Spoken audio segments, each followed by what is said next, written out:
leader is one who knows the way, goes the way, and shows the way. Welcome to the Guyana Dialogue. I'm your hostess, Shamiza Ali. Good evening to everyone joining us on Facebook and YouTube. Our topic tonight is status of constitutional reform and electoral changes.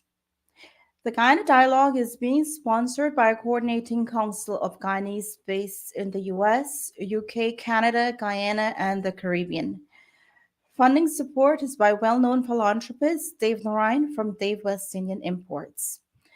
Please welcome my moderator for tonight, Dr. Tara Singh. Shamiza, welcome. Good evening, Dr. Tara. Good Our evening. panelist is Professor Mahindra Hariraj. Good evening, Shamiza. Good evening, Dr. Tara. Good evening. And our special guest is Attorney General and Minister of Legal Affairs, the Honorable Mohabir Anil Nandlall. Pleasure having each and every one of you here tonight. Dr. Tara? Yes. Good evening and welcome, Honorable Attorney General and Minister of Legal Affairs. Welcome, Professor Mahim Hariraj, and welcome to you, Shamiza, as well. Today we're going to ask the Attorney General to provide us a progress report on constitutional reform. And based on his initial comments, then we will ask for some follow-up questions. But I want to point out something. There are two schools of thought now in relation to constitutional reform. One, they are talking about reform, and the other is talking about the new constitution that separate. Both may have some merits, both may have flaws or limitations, etc. But the existing constitution, the first chapter, Article 1, I just want to read this to you.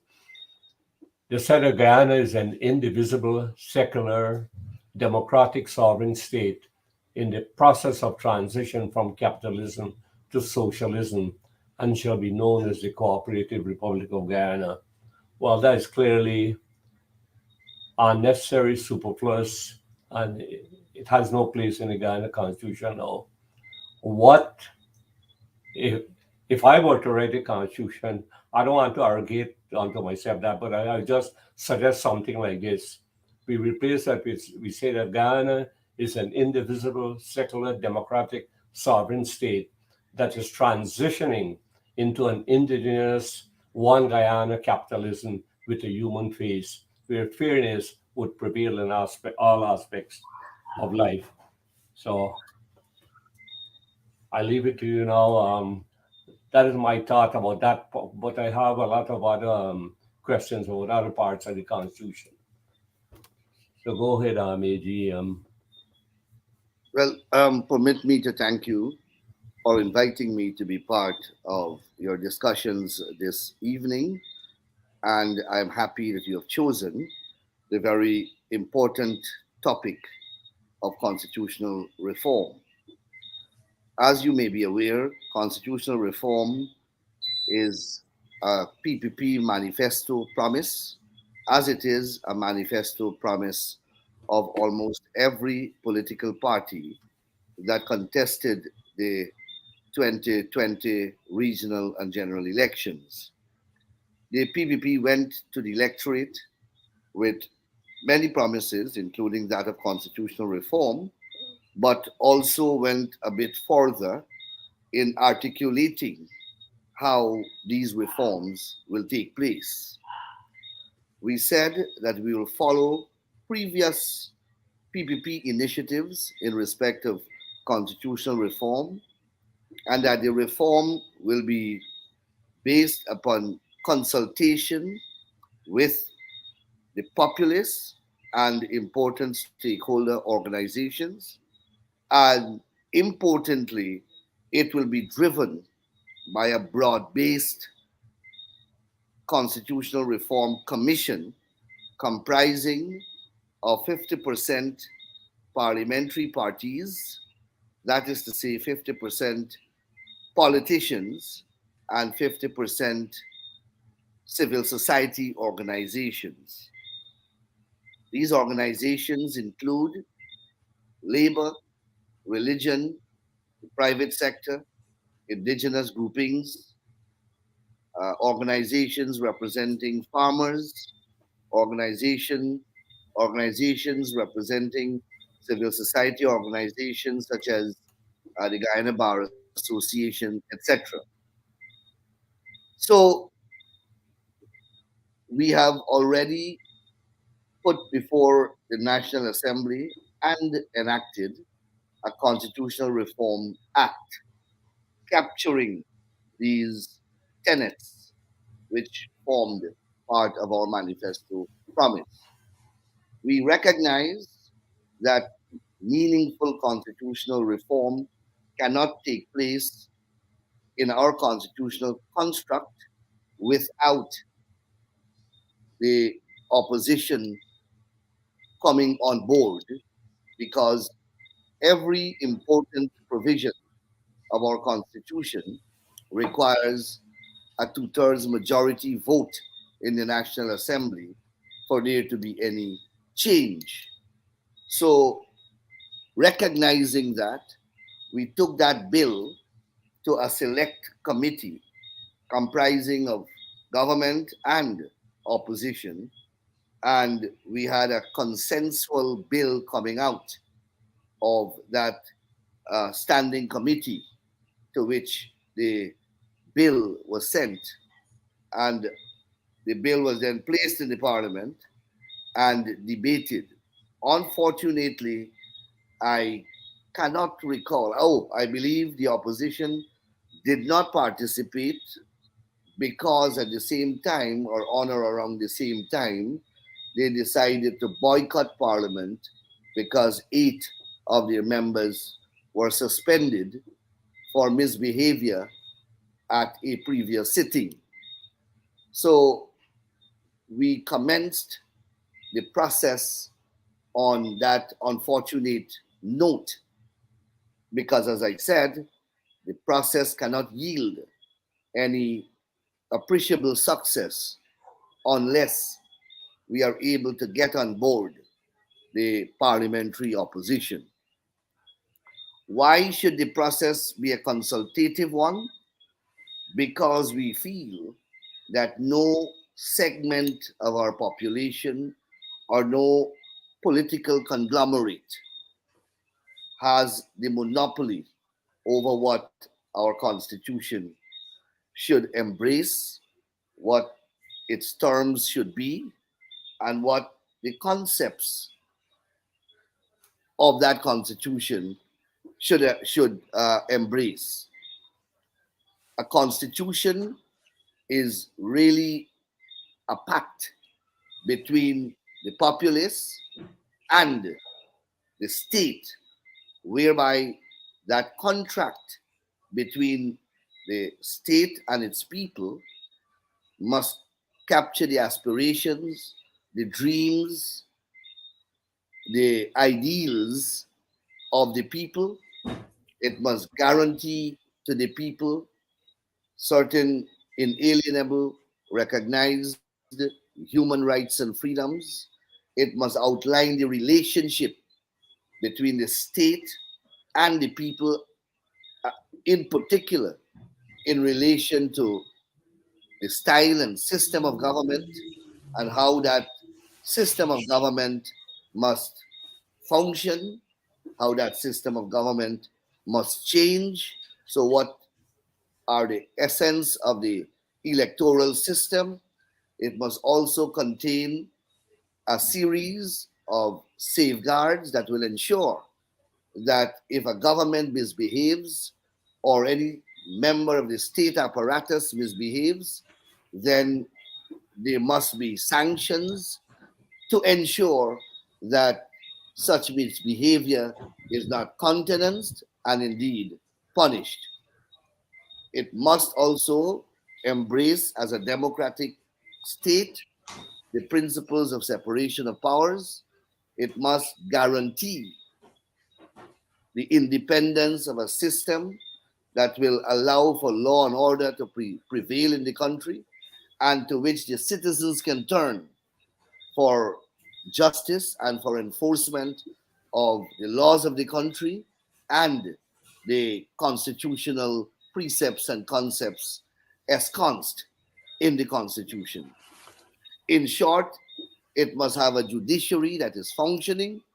It must have a parliament that is participatory, meaning that it must allow for all the elected representatives of the people to participate in decision making, in the making of laws, and most importantly, that parliament must be able to oversight government receipt of revenues, expenditure of revenues, government's fiscal policies, and generally, Parliament must be able to oversight the manner and form in which government is executed.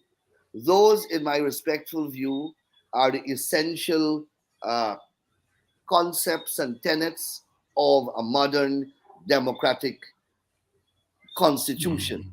in a system like ours where the constitution is the supreme law.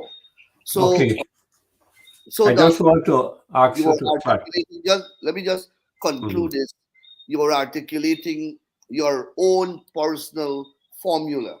And Yeah. while that may be commendable in the manner in which you expressed it, the truth of the matter is that our government philosophy and our government's approach to constitutional reform is not one that will impose our government's view, but will take on board what the majority Mhm. of the consultations or the recommendations that the consultations will produce. Now, I understand that. The issue with separation of powers, that's not so clear because members who are parliament in the legislative branch are also members of the executive. And so, in terms of conflict, I can see the judiciary being separate, but the executive and the legislative are closely Now, intertwined. no, you're perfectly correct, and that is a recognizable reality. The Westminster system, which we have inherited from the United Kingdom, allows for a coexistence and an intersection between a coexistence of and an intersection with the executive and the legislature because the way in which the legislature is structured constitutionally is that it comprises of members of the executive as well as members of the elected opposition. Together they constitute the legislature. So, yes, indeed, there is an incestuous relationship, if you wish, between the executive and the legislature. But that is acceptable in the entire Commonwealth. But as you pointed out, it is of paramount importance that the judiciary remains separate and apart to ensure that it is allowed to adjudge over the the other two poles of government. Mhm. So Okay, you are thank right. you. That's why our constitution allows for all matters relating to the judiciary to be insulated in Mhm. a degree of independence and autonomy that prevents any form of interference either by the Yeah. legislature, the executive, or indeed any other organ of state. Now, going back to the structure of your constitutional reform body, you said 50% MPs and 50% others from civil society, etc. Now, how does this, well, what's the interaction between this and the Standing Committee of Parliamentary Reform? Are they the same or they're linked to one So, another? How that so, operates? so there is a standing committee on constitutional reform. It is this standing committee that engineered the bill that led to the establishment of the No. Constitutional Reform Commission. That commission will do the constitutional consultation or the consultation in relation to constitutional reform and will prepare a report that will go to that standing committee. And it is that standing committee that will refine and crystallize those submissions to put them in the form of amendments for the purpose of the Constitution, for the purpose of the National Assembly, rather, to So become amendments that will eventually reach the floor. they're supposed to Now, process. Are you saying they're supposed to process the results, the feedback what they get from yes, the bigger committee? The Constitutional Reform Commission, after holding consultations countrywide, will prepare a report which contains recommendations for reform. Those recommendations now will have to be refined and crystallized and drafted in the form of constitutional amendments that will eventually reach the floor of the parliament. Now, significantly, I do not see a prohibition against members of the Standing Committee on Constitutional Reform not being able to be part of the Constitutional Reform Commission. I believe that you can have that. It's Okay. just that a different cap would be worn Yeah. at a later stage. And in fact, I believe that it would lend to greater fluidity and greater smoothness if one can interchange one's hat in the manner and form that I've Yeah. articulated. Yeah. Thank you. I'm glad you clarified that because that was creating some confusion. Now I pass you over to Professor Mahin. Sure, No. sure, Dr. Dar. Thanks, and good evening, Attorney General Anil Nandlall. Good evening. You spoke about the important role that the opposition has to play in these consultation and the constitutional reform process. But given their lack of participation, how do you foresee that process moving forward with a degree of bringing radical changes to the constitution, where you have a level of participation and a constructive level from the opposition? And secondly, you spoke about the process of this reform being held out of consultation. But given the commission of inquiry that's ongoing around the recent election, are there going to be consideration from those reports as well as for findings in constitutional reform considerations? All right, so you have asked me about three questions there in one. So, what role the opposition will play? Yes. Now, I can only speak for my government and I can only speak for my political party. What I can say as well is that it's public knowledge that the opposition also, like the government and like the People's Progressive Party, promised constitutional reform. We are going to discharge our promise as far as possible and as far as the law and the institutions permit. And if we don't get the requisite partnership and support from the opposition, well, then so be it. We simply can't move beyond that. The electorate, however, will have to treat with that matter because the opposition, I presume, will have to go back to an election and they will have to answer to the electorate why they have not delivered their promise. We, on the other hand, would be able to stand and say proudly that we have done everything within our remit to deliver upon that promise. And that's all that we can do because of the bipartisan nature of the exercise. Also, implicit in the behavior of the opposition which I would like to highlight and which we will highlight, is their institutional tendency for disrespect or institutional tendency of disrespect for the Constitution and the rule of law generally. This program will not allow me the time to cite all the instances of violations of the Constitution because I've done so many times.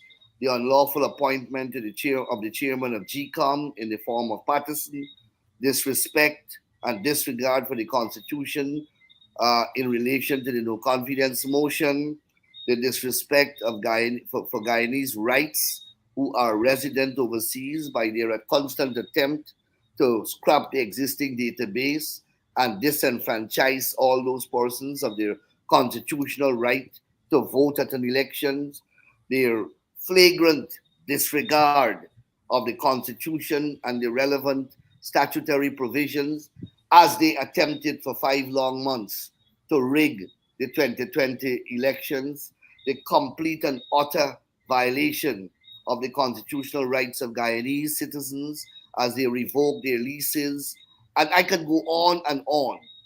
So, equal to constitutional reform is constitutional compliance and compliance with the rule of law generally.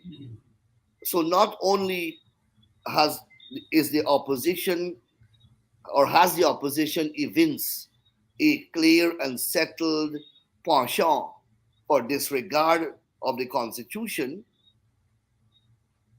and disregard of the rule of law, but now we are seeing their apparent disregard for their promise to the electorate of delivering constitutional reform.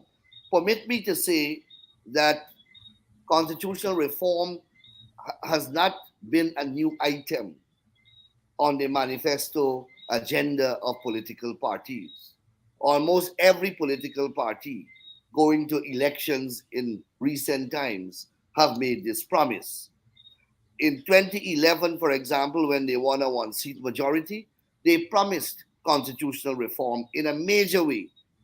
They got a one-seat majority at those elections and they controlled the parliament.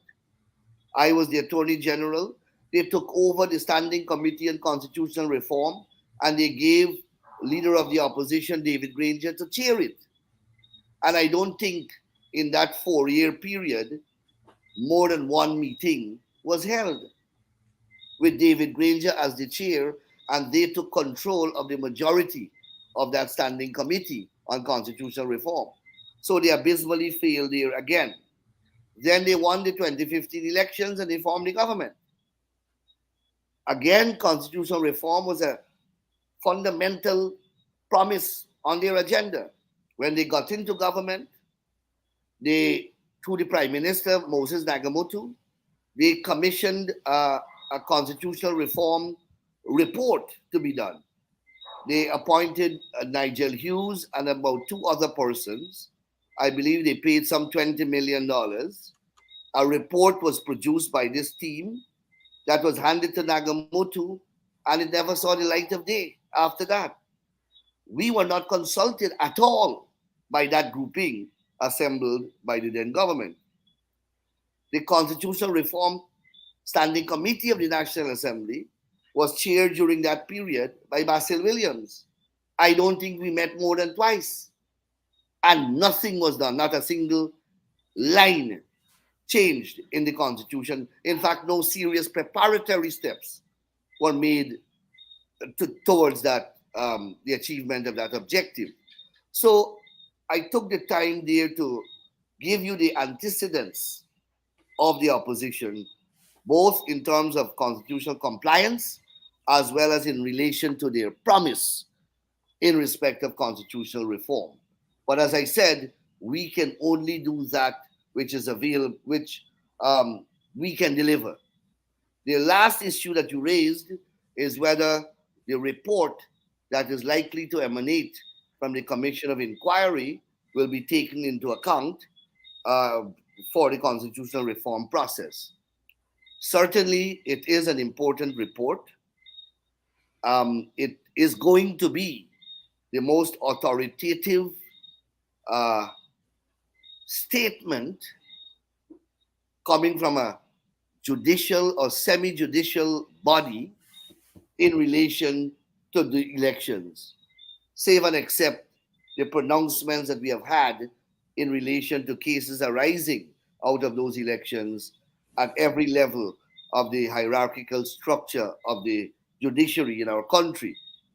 This commission report will add to that volume of jurisprudence in relation to the behavior and conduct of those implicated in that electoral saga. Insofar as that report makes recommendations of a constitutional type and nature, of course, a prudent constitutional reform commission will be obliged to take those recommendations and that report into account. Mahendra, you have a follow-up? Thanks for the answer there, Attorney General. Given the nature of the judicial, we saw some very surprising judgments in the appellate court, for example. In this constitutional reform, are there consideration for a judicial review body? For example, United States judges are held accountable for their conduct, etc., and then their actions to follow. As the diaspora, we were very surprised with some of the interpretations we saw around the election period, and we want to make sure while this comprehensive process is ongoing, what is also on the judicial side of holding that body accountable. So let me assure you that the diaspora was not unique in its interpretation of some of the decisions that would have emanated from our courts during that period. I believe that I will be accurate in asserting that the world was aghast and shocked at some of those rulings. Let me also say to you that there is no sacred cow in today's modern democracies. There was a time, perhaps, when certain components of the state apparatus may have been viewed differently. That has changed. Once public funds are used to finance institutions, then they must be accountable, and modern democratic protocols and standards would hold them accountable. There are mechanisms in place that hold the judiciary to certain standards. The judiciary is as a highly self-regulatory body, but like every other institution in the modern world, it is answerable and must be held accountable for the manner in which it conducts itself and the manner in which it conducts its business. So, speed and efficiency are part and parcel of a justice system. You must be aware of the aphorism, justice delayed is justice denied. So we have had a law in Guyana uh, for over a decade or more that requires judges to deliver their decisions within 6 weeks after the close of the final submissions in a case, and also to do a report in terms of their compliance with this legislation and lay it in the National Assembly annually.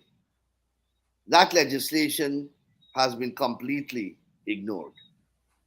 Now, going forward, we cannot continue in this vein.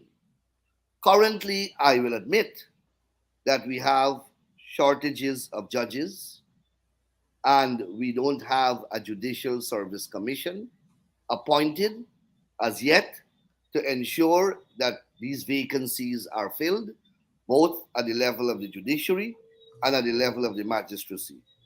But every effort is being made to establish this important Judicial Service Commission. But once that is done, we have a bill currently in the parliament intended to increase the number of judges at the Court of Appeal threefold. So we are going to appoint an abundance of judges required for the task at hand. But once we accomplish that, then I believe that the judiciary should be held accountable, and those laws will have to be enforced.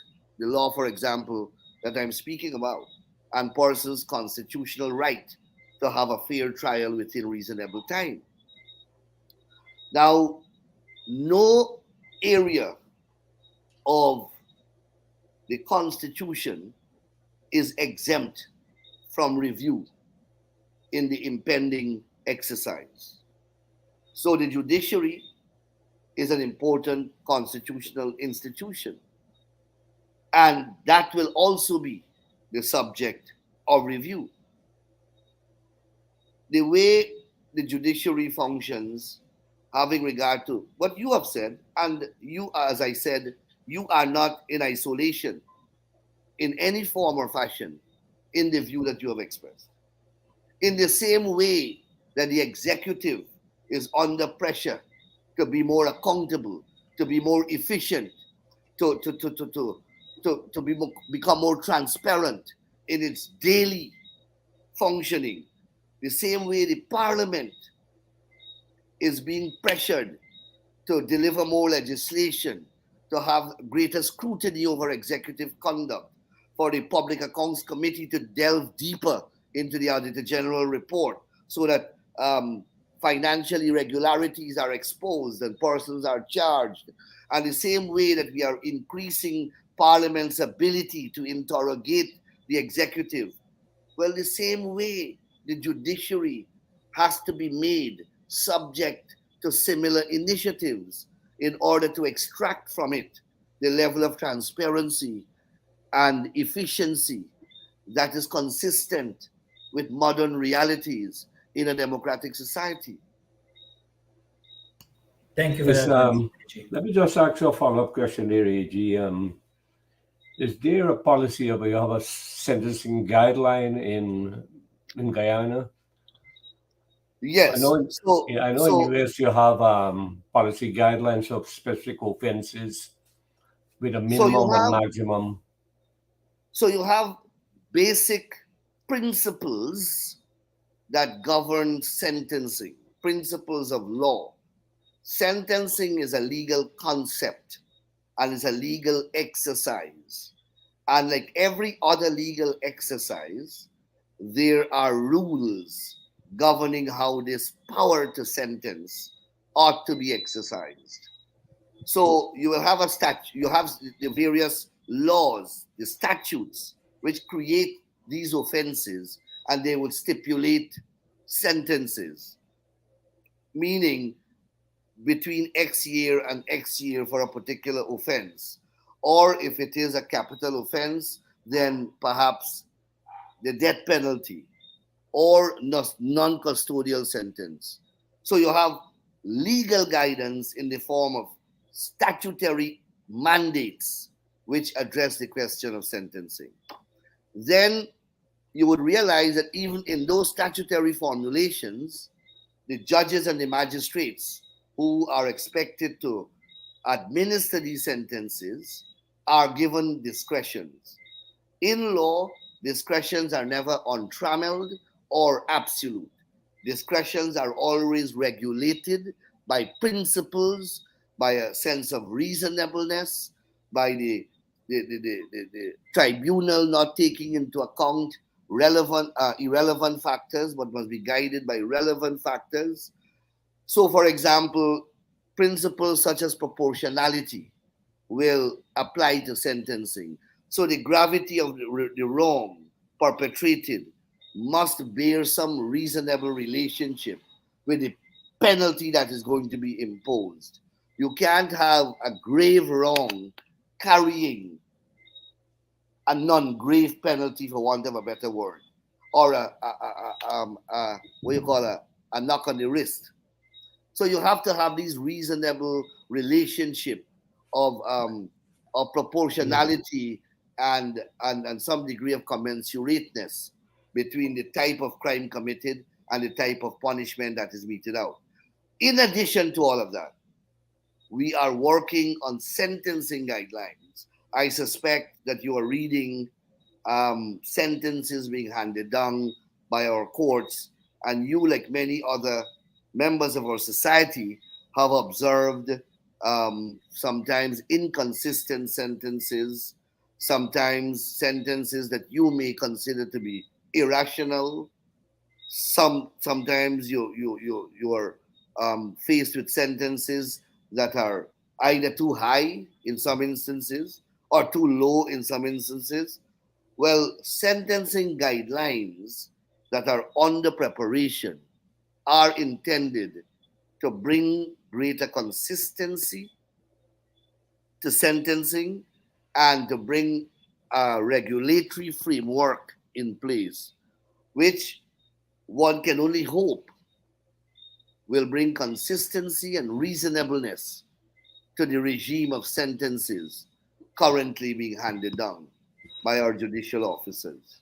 Would this take into consideration that punishment should fit the crime or should fit the criminal? How you reconcile that two? Look, punishment must fit the crime. Whoever the criminal is should only be, in my view, a factor in mitigation. But it is the wrong that is committed that will remain the wrong. If a pandit does it or a serial killer does it, it doesn't change the wrong. If a pandit does it and he has no antecedent, no criminal background, then that may be what you call a mitigating factor, as opposed to a serial murderer committing another murder. You follow me? Yeah. But Um, emphasis should be against the wrong and not I, necessarily the wrongdoer. there's another observation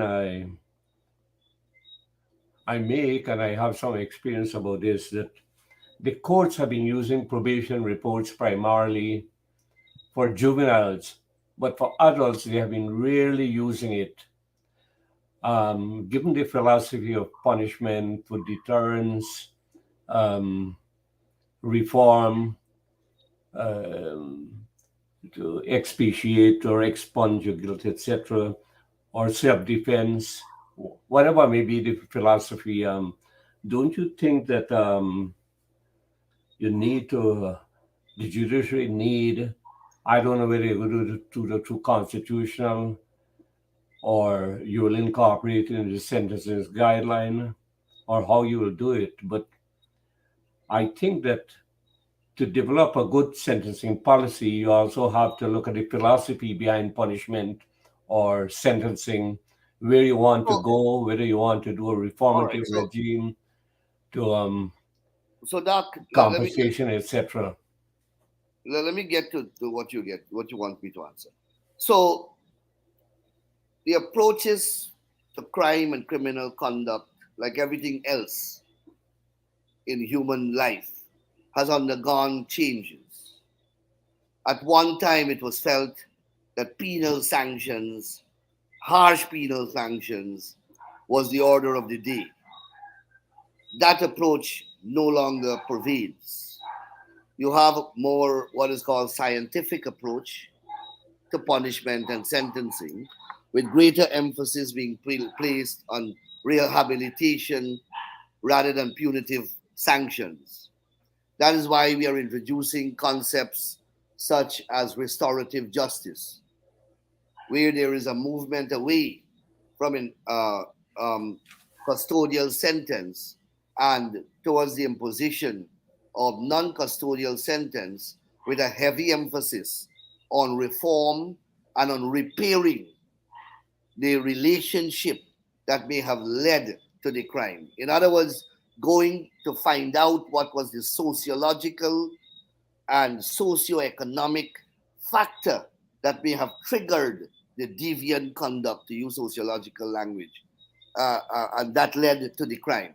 So that the perpetrator, after serving a sentence, doesn't go back into that very society and into that very home where the root cause that put him in the jail still continues to exist.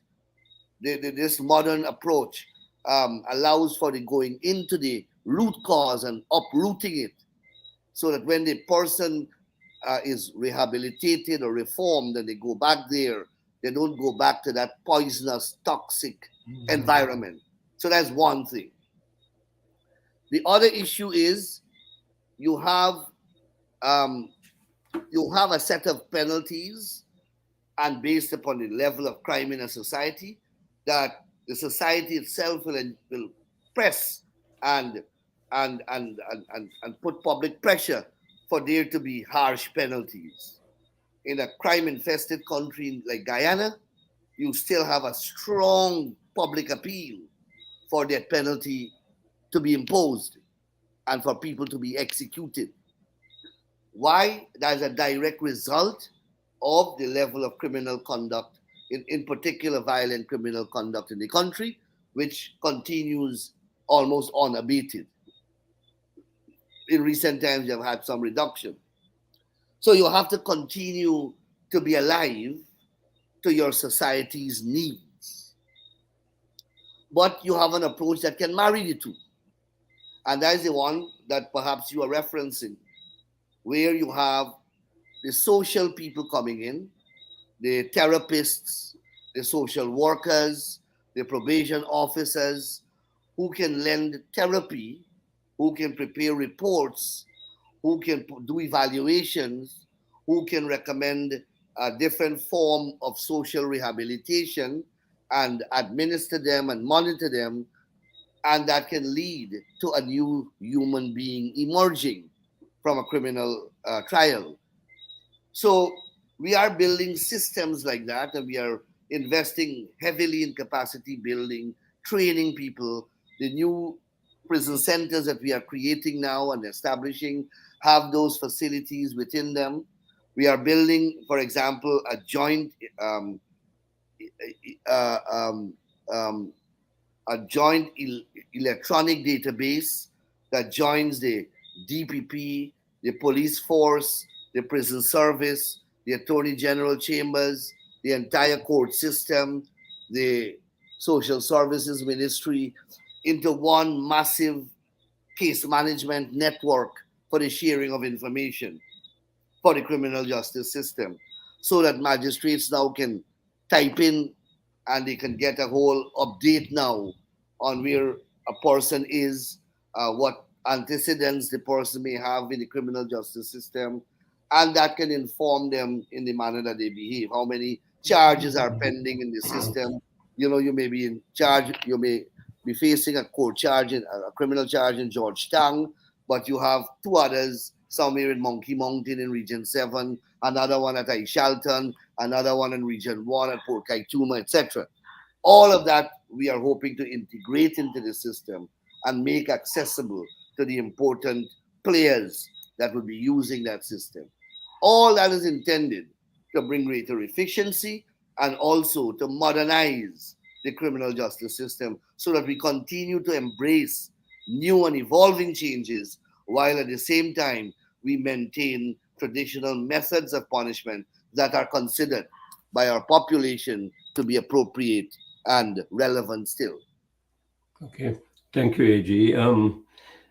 My other question related again to the Constitution. You said for there to be a constitutional amendment, you need two-thirds majority in Parliament. But these are really for the entrenched provisions of the Constitution, right? Because other amendments could be made just with a simple majority. Well, all important provisions of the Constitution are entrenched.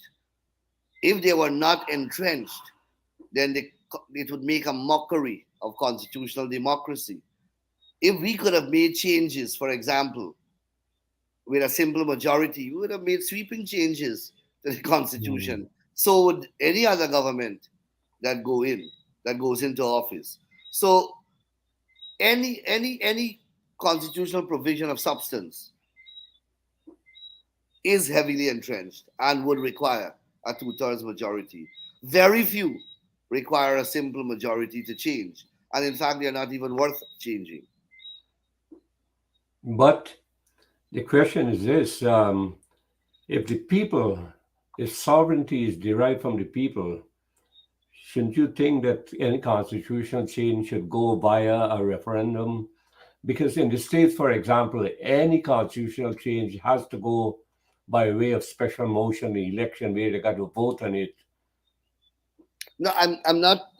I don't pretend to be completely familiar with U.S. constitutional law and constitutional system, but I don't think every provision in the US Constitution requires referendum for change. I don't think so. Important one does, and so does our Constitution.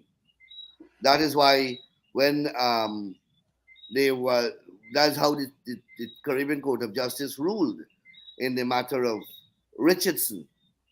Remember the third term case? It was being argued there that referendum, there was an argument about referendum in that case. But the point I'm making, though, is that when you have the entire Constitution that will be under review, that is, and public consultation will determine the manner of change that is going to be effected, then that is like a referendum. But if it is that the Constitutional Commission decides that changes are going to be made or by referendum, well then we'll have to that's it's open to that. It's open to that. But the Mm. thing the the the provisions that require referendum change are really like if you want to abolish the judiciary and that kind of thing. I mean, those are really, really far-reaching um, changes that will require a referendum. Not many provisions in the Constitution require a referendum. Mhm. Okay, Mahendra, thank Yeah, you, AG. thanks, Attorney General.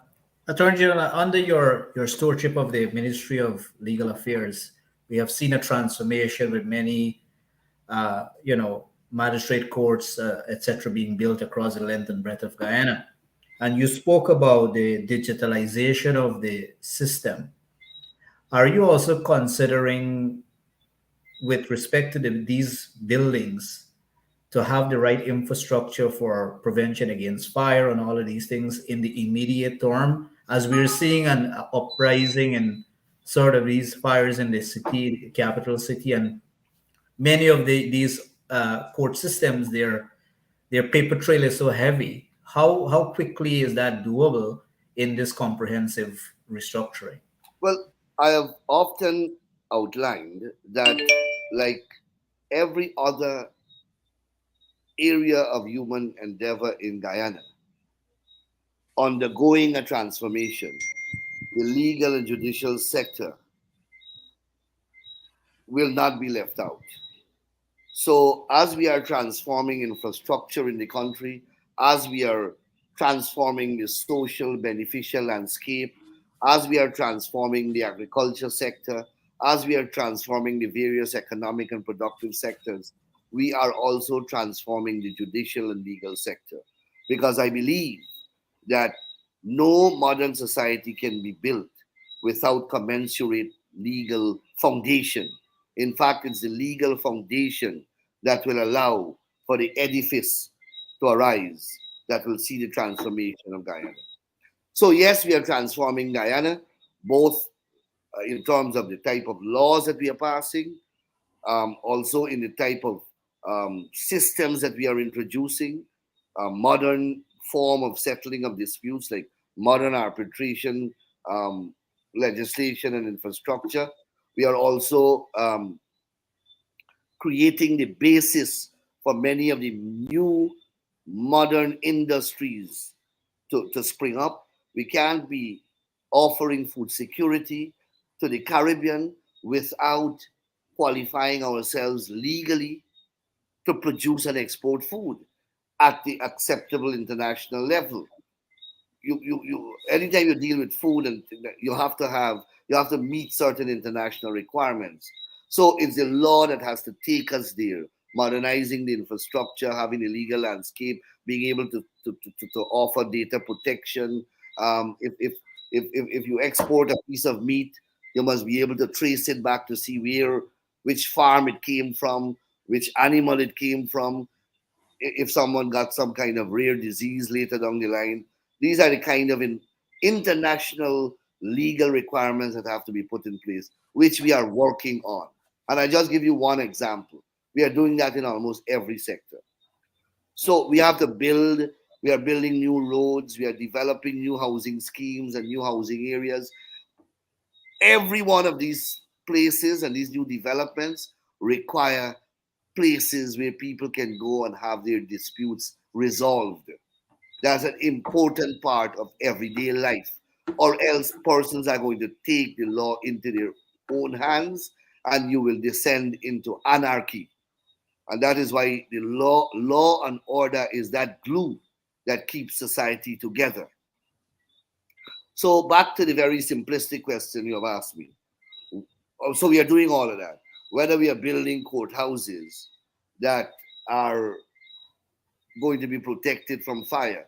Certainly, we are moving away from wooden buildings. All the courthouses that we are now building are being built in concrete. They are modern structures. They have living quarters where magistrates and court staff are going to live. We have elevators. We will obviously will have to have guards. But yes, we are not building with wood anymore. It's not durable and it's not cost effective. Yeah, AG, before this slip me, let me just ask you, this commission that is set up with 50% MPs and 50% others. Now, I don't know what direction they get or what is their mandate. Is it only to focus on constitutional reform or amendments, or is it you're given a thought to consider there may be a need for a new constitution? That's what constitutional reform is. If they decide it's a new constitution, then it's a new constitution. But Doc, people believe constitutional reform is a very sexy thing, in modern politics.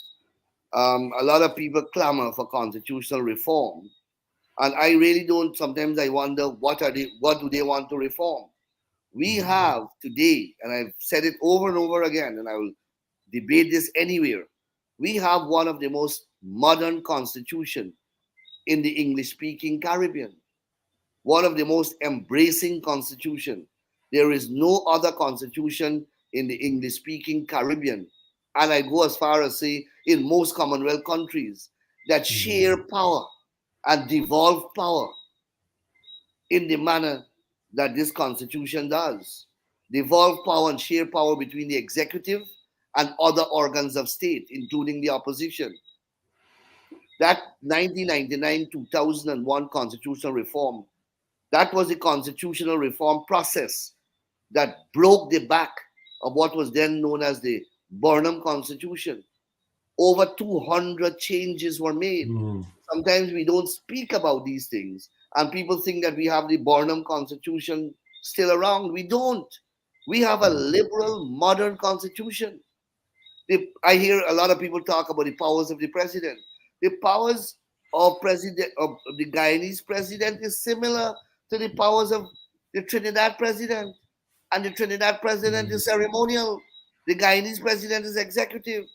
The regime of power that our president has, the same regime of power the United States president has, and the same regime of power that every Caribbean head of state has. It's the powers that goes with the head of state. Now look at the way our Chief Justice and Chancellor are appointed in Guyana. Both require an agreement between the leader of the opposition and the president. There is no other country on planet Earth that has a constitution that has that requirement. We have a parliament that has a very vibrant standing committee system where you have a whole set of committees: Economic Service Committee, Social Service Committee, Foreign Relations Committee, Public Accounts Committee, um, Natural Resources Committee, a Standing Committee on Constitutional Reform. These committees are all empowered to review various aspects of governmental functions, as their name suggests, and to summon ministers before them, and to summon public officers to answer in any area of responsibility within their respective ministries, and a power to order investigations. And these are not committees that are chaired by ministers. These are committees that are chaired by the opposition. You don't have that in other parliaments in the Caribbean. And I can go on to show you the powers that our Auditor General has. That is that plenitude of power is not there in the Constitution. We have a series of constitutional commissions which do not exist in other constitutions. All they have is the Police Service Commission, Public Service Commission, and Judicial Service Commission. We have things like Ethnic Relations Commission. We have an Elections Commission. We have a Rights of the Child Commission. We have an Indigenous People Commission. We have I can't remember, a whole regime of commissions, each being appointed not by the executive but through a parliamentary process, and they hold important constitutional jurisdiction and power over whole different areas of national life in this country.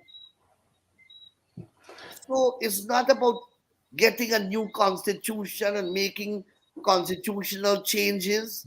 While I am for that, because I believe the constitution must remain an organic document, it must remain alive, it must remain dynamic to meet the exigencies of a changing and evolving society.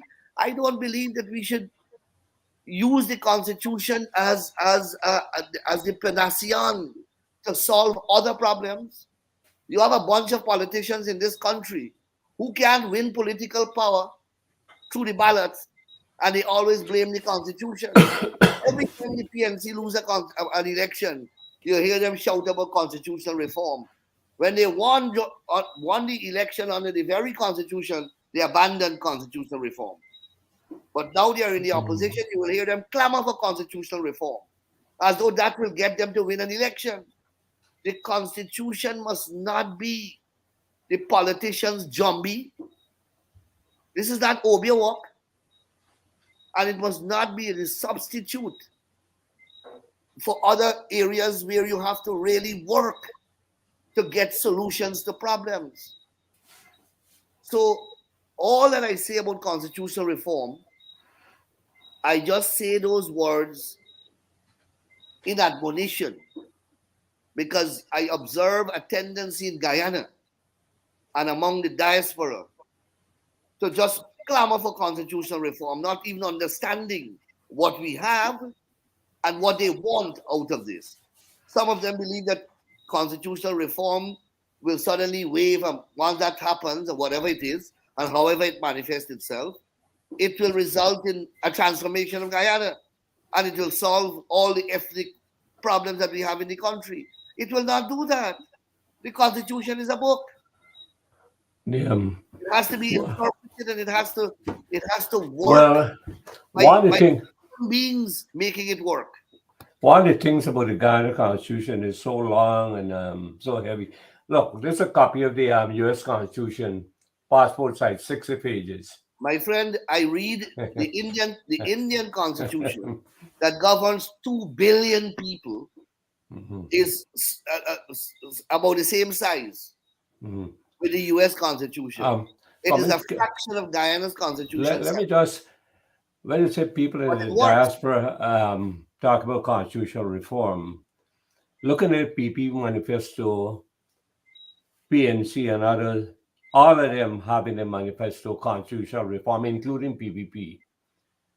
So I get from your what you're saying that I get that there's not too much enthusiasm for reform because you said this constitution with the amendments in 2001 is good with all these committees. No, So no. why is it in the beginning the Hold on. I PP am not. incorporate? Listen, I have expressed a view, as I said at the beginning of the program. The PPP is not going to engineer or impose its views. We believe that the population should speak. I believe that there are certain parts of the Constitution that have to be amended. There are portions of it that have not worked. I mentioned a couple of them tonight, Okay, and they will not work in the near future, in my view. I am only a okay. citizen, and I'm entitled to that view. That's not necessarily the government's view. Mhm. But I do not lose my right as a citizen to express my view because I have become a minister. But Okay, constitutional reform is a promise that we have made, and we will work towards delivery. okay. I want to get it clear, to get it in perspective. I'm glad you clarified it. Mahendra, you have a final question for the Yeah, evening. and thanks, Attorney General, for clarifying, that this infatuation with the constitutional reform. But Mm. Attorney General, you alluded to this not being a sexy notion of constitutional reform, I know I but said it is a sexy notion. is a sexy notion. My apologies. But if they, what is maybe two of your priorities in this process? If you had to list two priorities in the constitutional reform, task. Um, Two priorities. I believe that there are a lot of excesses in the Constitution currently that should be deleted. It would be too much for me to go in to what those are, but there are a lot of surplusages. You see, Dr. Taro Singh upheld just now the U.S. Constitution. No one can question U.S. democratic credentials, in particular, their commitment to their constitutional rights, whatever those rights are, including the right to bear arms and so on, something that I don't necessarily agree with. But they revere those rights and they express it in simple language and with as limited words as possible. We have a lot of excesses in terms of language that sometimes obscure and render ambiguous the purport and intent of our Constitution. So I would like to see that kind of cleansing process. Mm. The second thing is, I would like to see a review of provisions in the Constitution that have not worked. They must be reviewed.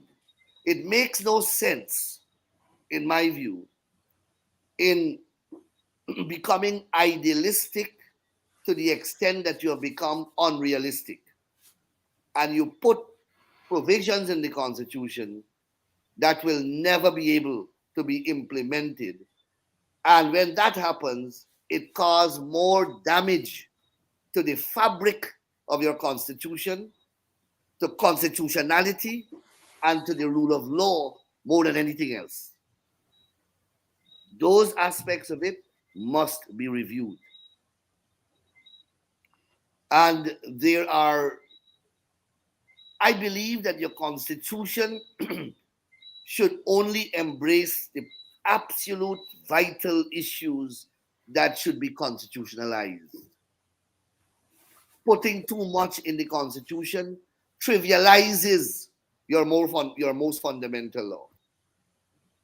Rather than make it sacred and sacrosanct, it dilutes it because you have all sorts of things in there that detracts from the core constitutional values and principles, concepts and precepts, which you should have ensconced and make clear with explicit and simple language. Those are some of the important issues that I would like to clarify. And there Uh, and I mean, those they cover a yeah. lot of areas. Would you Understood. also emphasize constitutional compliance as one of your priorities? Well, I have Uh, always said that when it I say makes compliance, let me just clarify it. You can violate the constitution, but there's no penalty for you. Would you build in penalties for violations? now the Constitution. First of all, without constitutional compliance, it makes no sense that you have a constitution. It makes no sense having a nice, glossy-looking book called a constitution with the highest sounding ideals ensconced firmly within it, and nobody obeys it. That's a complete and utter waste of time. So constitutional compliance underlines constitutional and underlies constitutionality and the rule of law. That's the first thing. Secondly, um, what was the other part you asked me? The Sorry. penalty for violation of a Oh, constitutional now provision. the Constitution, by its nature, it's not a criminal statute, so its violation will not carry penal sanctions.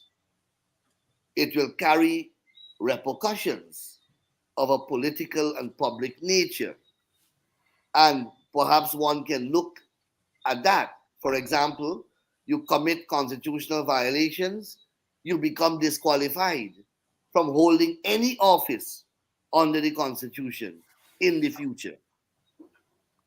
And that can be a recommendation that one can adopt and allow that to run throughout the Constitution. Impose strong, not penal sanctions because you don't have the ability to. The document is not of that jurisprudential genus, but it can have its own regime of sanctions of a civil type of nature. Yeah. Okay, thank you. Um, Mahendra, we are out of time, but so thank you, AG, for these are issues that people raise with us. So when we ask you questions, it's not necessarily our views. We are just reflecting the views of a cross section of the people here. Um, Well, I hope that Shani- I have answered those, and I no, know that you have clarified many, many things, which I'm sure the viewers, including us, have a better understanding of what's going on. Shamisa, over to you. Thank you, Dr. Tara. Uh, Honorable Minister, we will now take a couple of questions from our viewers. Our first question comes from Kevin Samaru from Toronto, Canada. And his question first, he says, greetings, Honorable Attorney General. Can you give light to the proposed penalties on person or persons who are involved in or attempting of elections rigging? well, that is quite a topical question from Kevin Samaru from Canada. Now, I know that Kevin Samaru has been following the events in Guyana very closely on Facebook. And he would know that we tabled and passed in the parliament last year two sets of statutory reforms to one to the Representation of the People Act and second to the National Registration Act. A total of dozens of um, changes we made to those two important pieces of electoral legislation. Included in those reforms are a series of um, penalties created, some of them new, some of them old, new offenses created with very, very heavy penalties, including life imprisonment, 10 years as the case may be, different depending upon the gravity of the wrong. So we have a regime of sanctions that are strong, that are very punitive, and that ought to act as a serious deterrent for activities relating to compromising legitimacy of our elections. Okay. He also asked if why is there a two-term limit to the head of state in the Guyana Constitution? Almost all countries in the Commonwealth, including Canada, India, England, and many other countries, do not have such clause in their constitutions. I think Guyana Constitution for this two-term limit should be removed in the revised constitution. Well, it is the constitutional reform process that put that there in the first place. Recall in 1999 to 2001, we did constitutional reform. And out of those reforms, out of consultations, came at the two-term limits. We are going back to constitutional reform, and if the people feel that that should be dispensed with, then it will come out in the consultations that will pervade that process. Thank you very much, Honorable Minister. Thank you, Dr. Tara. And thank you, Mahindra. Thank you. Thank you to And, all our viewers and this evening. would you ask the minister to make a closing statement? Minister Nandlall, can you give us your closing remarks? Well, I want to thank you very much for inviting me to be part of this engagement. I think that we have had a thorough and very interactive exchange. I am happy that I have addressed many concerns that Dr. Tara Singh and Mahendra Hariraj have expressed. And I'm also happy that they have conveyed to me and on the program many questions that would have been posed to them in the diaspora, because these exchanges are important to get our views out there, to have a healthy exchange of views, freedom of expression, and our government remains accessible to the people are all important tenets and components of our democracy.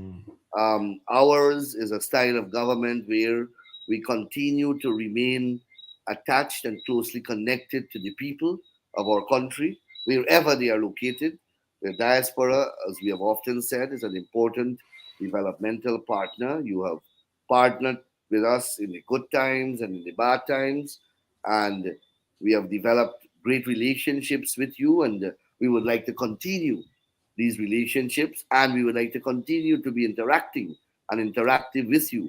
I want to take this opportunity, Shamiza, Dr. Singh, and Mr. Hariraj, to thank you very much for hosting this program and for providing this important platform that allows our leaders, our ministers, and members of our government and members of the Guyanese community to interact with the diaspora and to interact with you. You are doing a tremendous job, and please continue to accommodate us on these platforms. And I'm sure my other colleagues will join you, and I will join you again in due course. And I want to thank the sponsors, Dave, and all those whose sponsorship have made this platform possible. and I encourage them to continue to do so. Thank you very much, AG. This Thank was a you. very excellent session, and we thank you as usually. You're erudite and very knowledgeable in these areas, and we are very happy to have you, and thank you for making this time possible. Thank you very much. Thank you.